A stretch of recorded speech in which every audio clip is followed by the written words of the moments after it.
Hi everyone, welcome to my YouTube channel Banking Insights. My name is Tanu Sharma and in this video I will tell you complete strategy and sources to prepare English language for banking examinations. अच्छा, ये video मेरी favourite video होने वाली है क्योंकि English is my favourite subject. Okay, I am sorry. हमारे एक teacher बोलते थे कि English is not a subject, it is a language. तो इसको सीखो, रटो नहीं. इस वीडियो में आगे बढ़ने से पहले firstly I will tell you my marks, how much I scored in my mains examination in English, to assure you कि अगर आप भी इन सारे पॉइंट्स को कंसिस्टेंटली फॉलो करोगे तो आपकी इंग्लिश डेफिनेटली इंप्रूव हो जाएगी. In IBPS PO mains, I scored 30 out of 40. In IBPS clerk mains, again I scored 30 out of 40. In RRB clerk mains, I scored 34.5 out of 40. And in RBI assistant mains, I scored 34.25 out of 40. तो start करते हैं अपनी English की preparation. Basically English की preparation हम 3 parts में divide करेंगे: reading, vocab and grammar. और ये तीनों ही चीज़ें हमें कंसिस्टेंटली डेली करनी है. अच्छा, एक इम्पॉर्टेंट चीज़, अगर आपकी इंग्लिश ऑलरेडी अच्छी है तो कुछ पॉइंट्स को आप अपने अकॉर्डिंग स्किप कर सकते हो, but if you are struggling with English then you have to follow everything consistently. तो सबसे पहले रीडिंग से स्टार्ट करते हैं.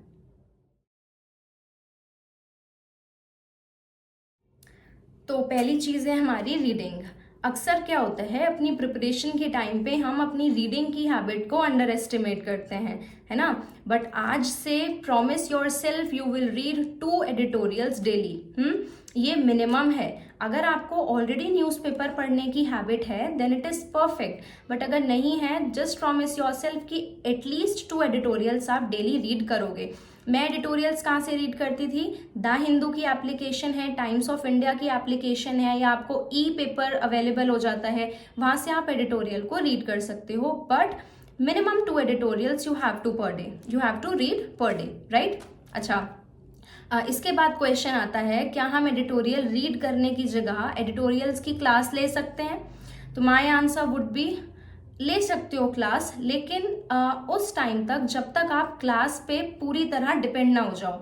जब हम एडिटोरियल्स की क्लासेस लेते हैं ना, तो जब भी कोई टीचर एडिटोरियल की क्लास लेता है तो स्टार्टिंग में वो थोड़ा सा हमको टाइम प्रोवाइड कराते हैं कि लाइक हमने आपको 2 मिनट दिए हैं, इस पैराग्राफ को रीड करो.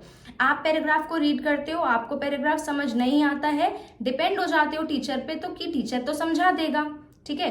तो एडिटोरियल्स की क्लास तब तक करो जब तक आपको ये समझ में ना आ जाए कि एडिटोरियल्स को पढ़ने का बेस्ट तरीका क्या है.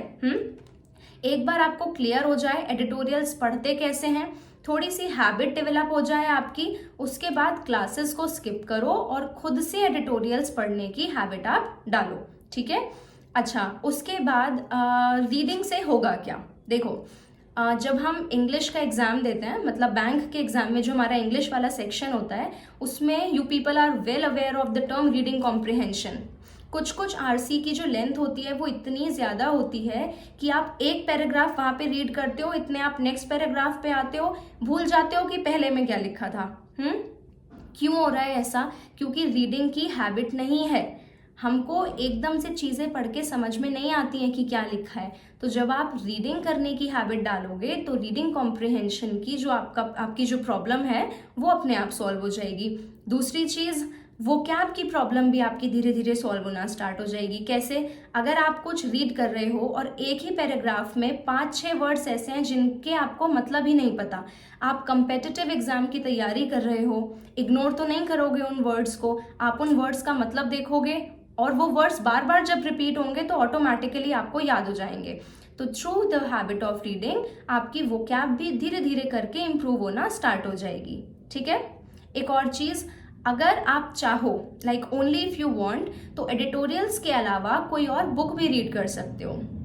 Like for example, when I was preparing, I was reading this book called The Power of Your Subconscious Mind.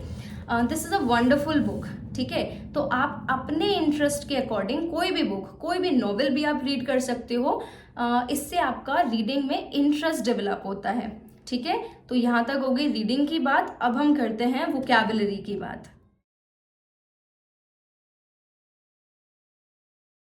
Next vocabulary की बात करते हैं। देखो, बहुत सारे लोग बोलते हैं कि आपको वोकैब अलग से करने की ज़रूरत नहीं होती है, जब आप रीडिंग करते हो तो उसी के थ्रू आपकी वोकैब कवर हो जाती है। मेरा सजेशन हमेशा ये रहता है कि अगर आपकी इंग्लिश वीक है या वोकैब वाला सेक्शन वीक है तो इंग्लिश को हमेशा दिन का 30 मिनट या 40 मिनट आपको अलग से देना ही चाहिए। अच्छा, मुझे बताओ कि वोकैब के बिना कैसे करोगे? बहुत सारे क्वेश्चंस ऐसे होते हैं, जैसे इंग्लिश में हमारे फिलर्स आते हैं। फिलर्स में आपको 4 ऑप्शन 5 ऑप्शन गिवन है, उसमें आपको पांचों के ही मतलब नहीं पता है, क्या करोगे, क्या फिल करोगे, है ना? तो वोकैब को अलग से टाइम देना ज़रूरी होता है। अब मैं आपको बताती हूँ कि मैंने वोकैब कहाँ से कवर की थी। 2 बुक्स मैं आपको बताती हूँ। तो पहली बुक है हमारी SP Bakshi, it is objective general English by SP Bakshi. बहुत प्यारी बुक है। इसमें जब आप देखोगे वोकैब वाला सेक्शन तो इसमें कुछ वर्ड्स गिवन है, ऐसे हेडिंग है वर्ड्स विद मीनिंग्स। तो इसमें A to Z words given है, पहले ABC ऐसे करके। तो इतने सारे इसमें वर्ड्स हैं, इतने अच्छे वर्ड्स हैं। अगर आप सिर्फ वो वाला सेक्शन भी कंप्लीट कर लेते हो तो ट्रस्ट मी आपकी जो वोकैब है वो बहुत ज़्यादा इंप्रूव हो जाएगी। ठीक है। उसके बाद दूसरी बुक है हमारी, बहुत प्यारी बुक है, vocab prodigy by Nimisha Bansal ma'am. बहुत सारे आप में से बहुत सारे लोगों के पास हो सकता है ऑलरेडी ये बुक हो। तो इसमें चैप्टर नंबर 3 है जो मेरा सबसे ज़्यादा फेवरेट चैप्टर है इस बुक का। उसका नाम है most important words from the Hindu, ऐसे करके कुछ है उसका नाम चैप्टर का।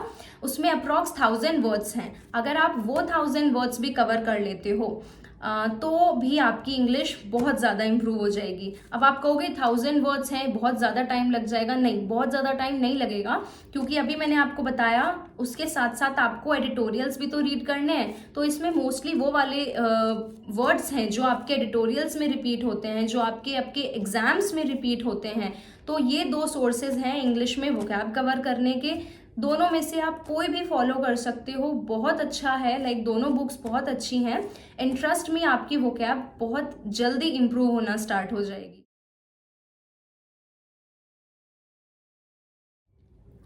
Next is grammar. देखो, ना तो हमें ग्रामर को पूरी तरह इग्नोर करना है और ना इतना ज़्यादा करना है कि आप इंग्लिश के नाम पे सिर्फ ग्रामर करे जा रहे हो। इंग्लिश में जो पार्ट हमारा ग्रामर बेस्ड आता है ना, जैसे एरर डिटेक्शन है, तो उसके लिए 120 rules of English grammar enough है। यूट्यूब पे एक प्लेलिस्ट है निमिषा मैम की, 120 rules of English grammar. I think या तो 11 घंटे की है या 12 घंटे की है, तो वो आपको करनी है। 10 से 12 दिन में आप उसको कंप्लीट करो, अच्छे से खुद से नोट्स बनाओ और उसको 2-3 बार रिवाइज करो। Literally more than enough. इसके अलावा बहुत ज़्यादा ग्रामर आपको करने की ज़रूरत नहीं है।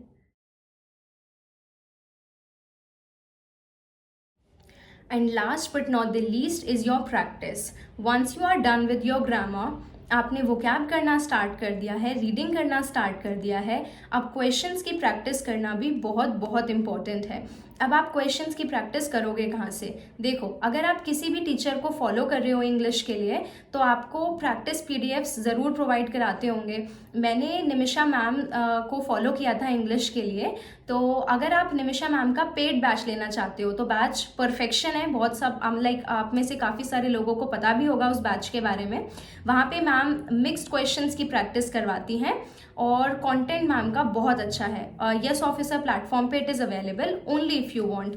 अगर आप पेड नहीं लेना चाहते हो तो मैम वैसे भी अपने टेलीग्राम चैनल पे चेकलिस्ट प्रोवाइड कराती हैं, आप वहाँ से भी प्रैक्टिस कर सकते हो। दूसरा, जो भी आपके पास मॉक्स के प्लेटफॉर्म है वहाँ से आपको सेक्शनल मॉक्स इंग्लिश के ज़रूर अटेम्प्ट करने हैं। जब आप with in time limit questions को प्रैक्टिस करते हो तो आप एग्जाम में ऑब्वियसली बेटर परफॉर्म करते हो। ठीक है। क्विज आप अटेम्प्ट कर सकते हो, प्लस यूट्यूब पे बहुत सारी मैराथन्स होती हैं इंग्लिश के लिए, इंग्लिश की प्रैक्टिस के लिए, वो भी आप अटेंड कर सकते हो। उसके बाद अगर आप चाहो कोई बुक से प्रैक्टिस करना तो मेरे पास एक बुक थी, आई विल शो यू।